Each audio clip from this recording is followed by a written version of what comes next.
right, hey, thanks guys for coming. Late notice, I know, but on January, oh boy, I'm falling apart already. June 13th, so that was this Friday at about 9:15 a.m. One of our officers patrolling down the 1600 block of Kalamazoo was flagged down by an individual, said an armed man was just seen going into the Walgreens down there. Obviously, we're coming off a couple rough days where we had two individuals shot and killed, including a 30-year-old man and a 15-year-old girl. Gun violence, and specifically violent crime in the southeast side of the city specifically, is one of our biggest priorities, if not the biggest priorities, because we understand the impact that gun violence can have. So clearly my officers have the direction that is proactively what they're going to do, address gun violence. A very scary situation where an individual is seen going in, verified, he comes out, he has an AR-15 around his neck, he has a 9mm handgun on his hip. From an outsider's point of view, you could look as a potential active shooter situation, mass casualty incident, but we recognize that we have to do the full investigation. So that's where this video starts, where an investigation is going to take place by the officers. They handle it extremely well. They're fantastic at de-escalating. They take what could have been a deadly officer-involved shooting to a very peaceful conclusion. Unfortunately, during this entire incident, a few individuals insert themselves in a situation in an illegal, improper manner. Officers, as you will see, go above and beyond to address those individuals in a respectful way to get them to comply with their lawful orders, because they are placing themselves and everyone else in more danger. And then you'll see, of course, there's been a video circulating online of a use of force incident then, where as officers were attempting to take one individual into custody, second individual interfered with that arrest, was subsequently taken into custody as well. We're going to take questions after this, and I'll let the video speak for itself as it rolls.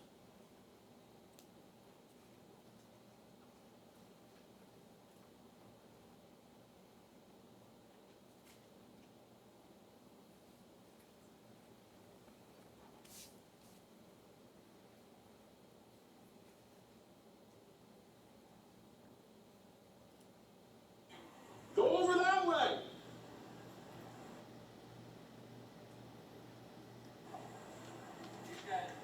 Keep going, dude. We get one more car here. Yeah. He'll come back to us. Yep. He was compliant.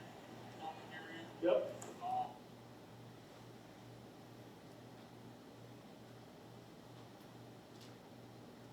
Get back over this way, everyone, please. Let's go. You're in the back, stop, man. Okay, we need to get you back just because you're in the background of a could-be bad situation. Okay, back up. Back up. Back up. They already told me what's going on, so back up, please. Please back.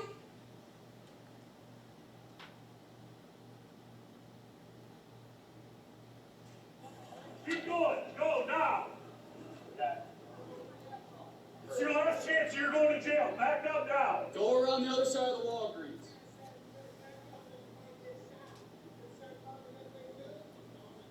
Well, you're in their backdrop, so it's not a good place to stand. That last chance to go to the sidewalk, you're going to jail.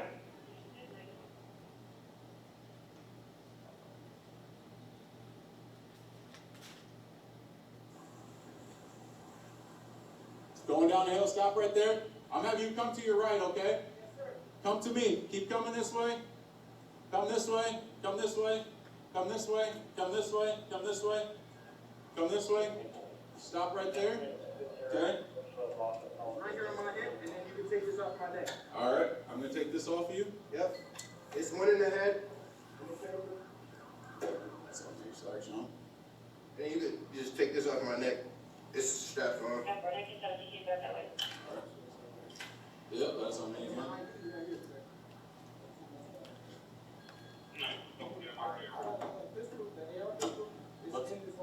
Okay, perfect. All right.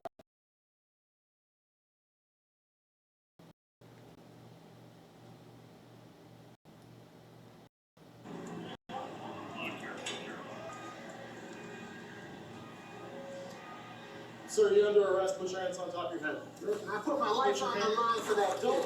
Dig around your pockets. Right? Listen, hey, Back up or you will go to. Back up or you will go to jail take too. my phone, please. Yes, get down, damn it. Hey.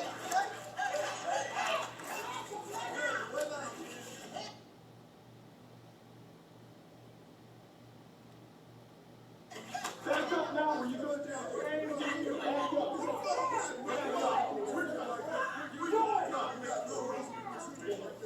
Back up. Back up now. Come on, man. You need to back up. Don't touch me. Do not touch me, dude. Back. I said don't touch me.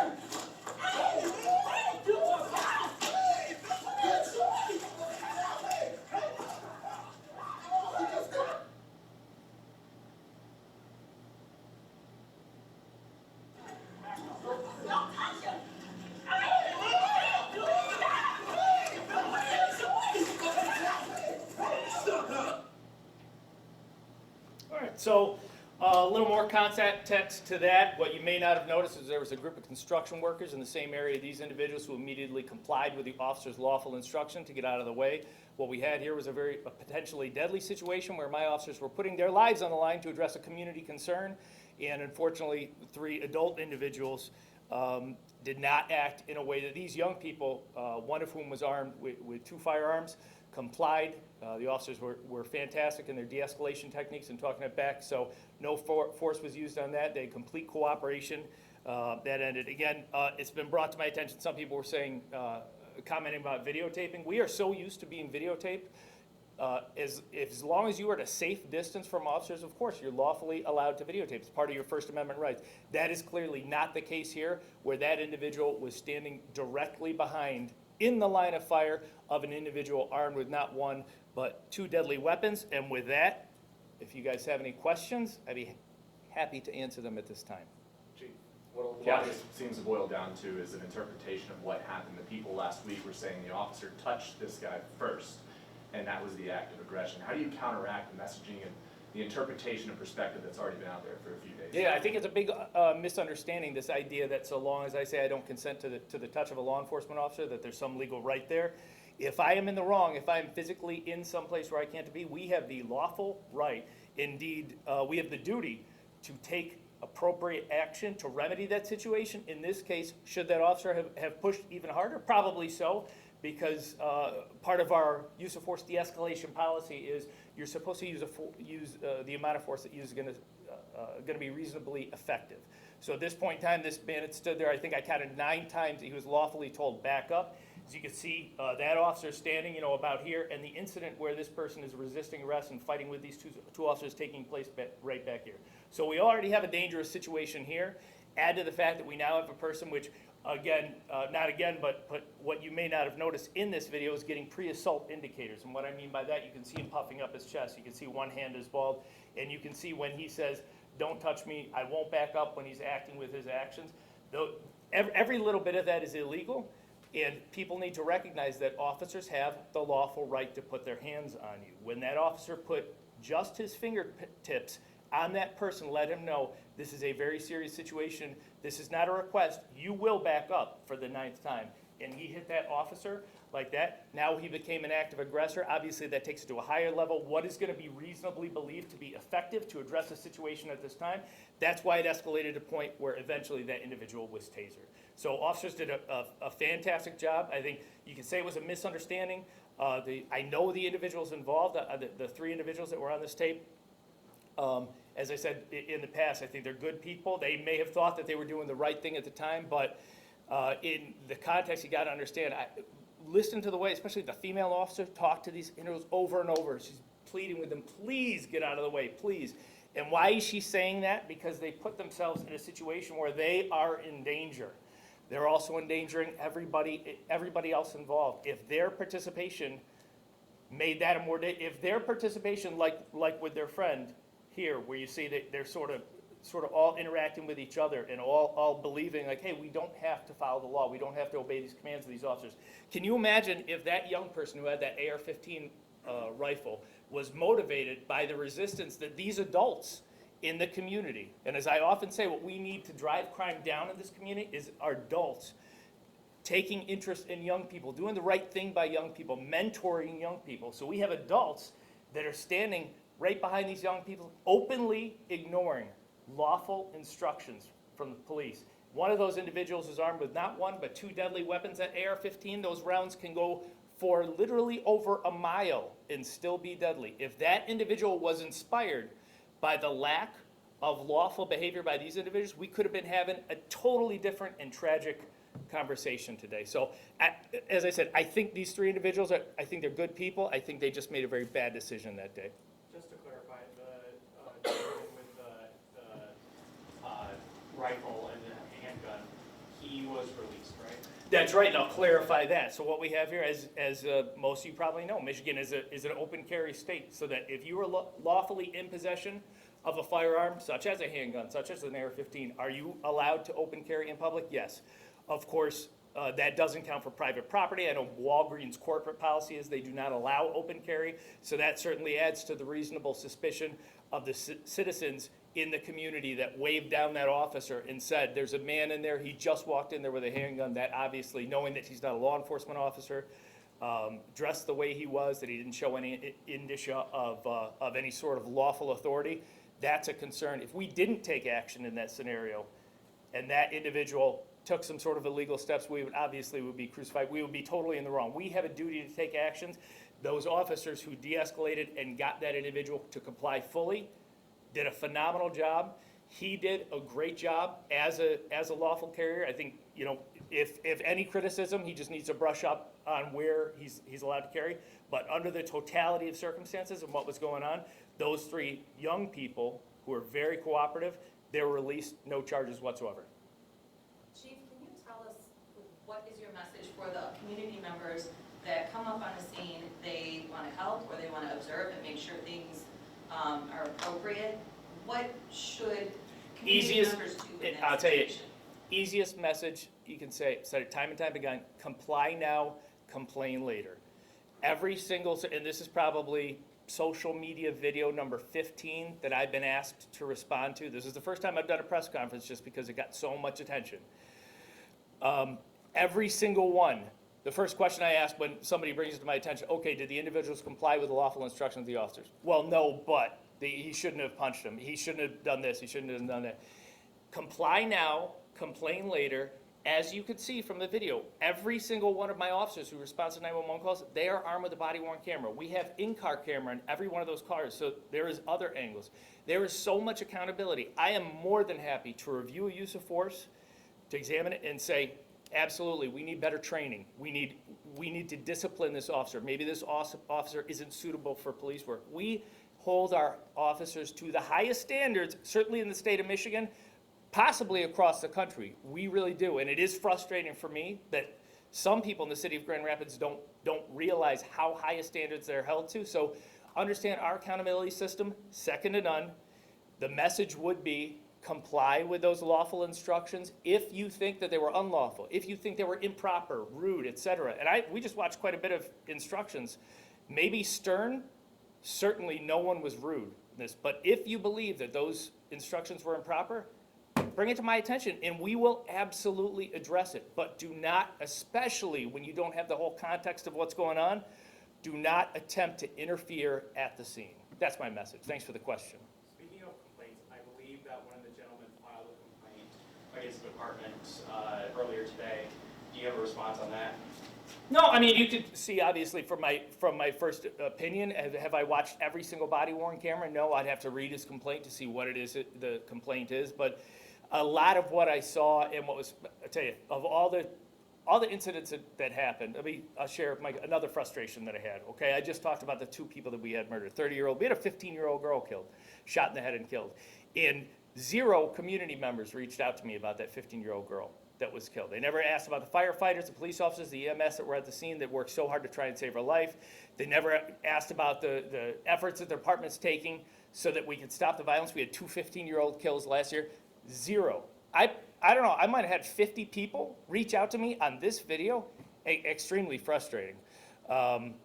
and I don't even remember what your question was. You just took me off on a tangent. Can you ask it again? If you had a response to a complaint that was filed against the department. Oh, I mean, it's, we take every complaint seriously, so outside of my, obviously, first look opinion at this and saying, great job to the officers, regardless of what you think about the incident that went viral, what you didn't see was an individual who was armed to the teeth, who, because of the way the officers interacted with him, voluntarily complied, and we de-escalated a potentially very serious situation.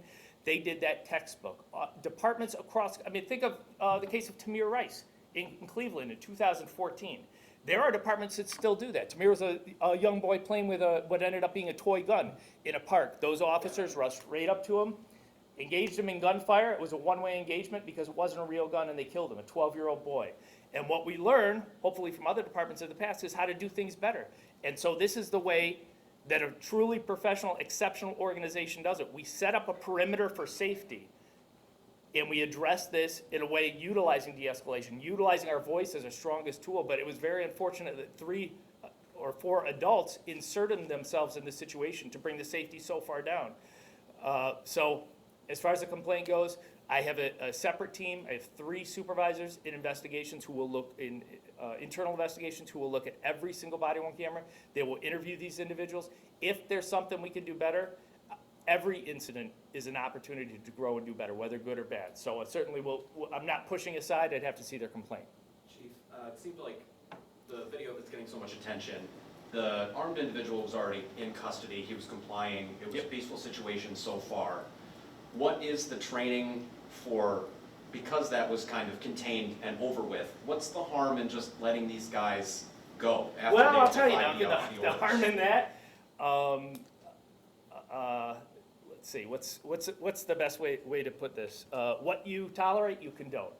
We do not tolerate illegal behavior. If we tolerated every single individual who stood behind a potentially deadly force situation when you have, I don't know how many police officers were giving him lawful instructions to move, if we didn't hold that individual accountable, that spreads. Best example of that, car thefts is a great example.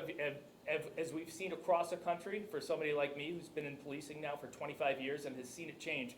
25 years ago, every department across the country used to chase suspected car theft criminals until the wheels fell off, they call it. They would chase and chase and chase. The second we as a profession said the liability is too high, we're gonna stop chasing people for auto thefts spiked. Crimes associated with stolen cars spiked because word got out in the criminal community, police aren't gonna chase us anymore for certain crimes, then we're gonna run. And you see pursuits all the time because of it. We see the Groms downtown, the lower level stuff. So as a department, as a community, what you tolerate, you condone. And we're not gonna tolerate having an adult male standing behind an individual armed with 2 deadly firearms, given lawful instructions over and over and over and over and over, and not hold him accountable. And then again, when that other individual inserted himself in the situation of this already difficult situation with that first individual who's getting arrested, they were clearly tussling right here. That was a large man. As you saw, I don't think that punch landed. I think it was a glancing blow, the one that you saw there. But even if it did land, I don't know that would have been effective in addressing that situation. Eventually, the officers tasered him. It was a very dangerous situation, and it didn't have to be that way. But to short answer your question, what you tolerate, you condone, and we're not going to put up with things that could take us down that slippery slope of lawlessness. And to clarify, the case is being pursued against the 2 individuals who were on the scene who were arrested after the... That's correct. Yeah, I don't have details on charges or not yet. And like I said, I know these individuals. I've interacted with them many times. I know everybody in that video I've met before. I know that's a lot of the reason that this got so much interest on social media, because they're, they do a lot of work in the city and are familiar to a lot of people. So as I keep saying, good people. Worked on some projects with them. They just made a bad decision. I think maybe this should serve as instructional to everybody, every adult in Grand Rapids, how to interact with the police a little bit more. Do you expect to communicate with them or expect an understanding between you and the people involved? Well, I'll tell you what, that's always an open invitation if they want to communicate. And I see, I won't name names, but I see 1 or 2 of them on a regular basis anyway, and I hope that continues. Yeah. I'm anticipating the comments that we'll get. This is an edited piece of many different videos. I understand it's different body cams, different car cams, so you can't release all of those all at once. Yeah, but How did you go about the process of editing it, and how do you respond that, you know, you did include slides that establish a narrative through this? Is there plans to How use I went about editing it is that, so generally speaking, when a video comes out and gets all this attention, it's not a best practice for a police department to react to social media video. Because I look at something like this, I looked at there was one 2 weeks ago of an officer who attempted to lift somebody up and they got struck in the head, and we want all the body worn camera video. That's a lot of work. How I worked on this one was I stayed up till about 1 a.m. on Father's Day. I took time away from my kids and I looked at every single video that I could. I alerted my records team to come in early and to start redacting, because we could release all of it, but we'd have to blur a lot of faces, we'd have to do a lot of CJIS redaction, so this was a lot of work. We were working on it till 2:45, 3 maybe, 3:15, just to get it done in time. And how I picked the ones that most clearly showed everything. But having said that, if the criminal case proceeds against these two individuals, they'll have access to everything. And they think, I mean, obviously, I think the video speaks for itself, but if there's something else out there, they'll have access to everything. Good, everything Nothing. they need? You guys want to talk about anything else? All right, thanks for taking the time to come down here. I appreciate you guys.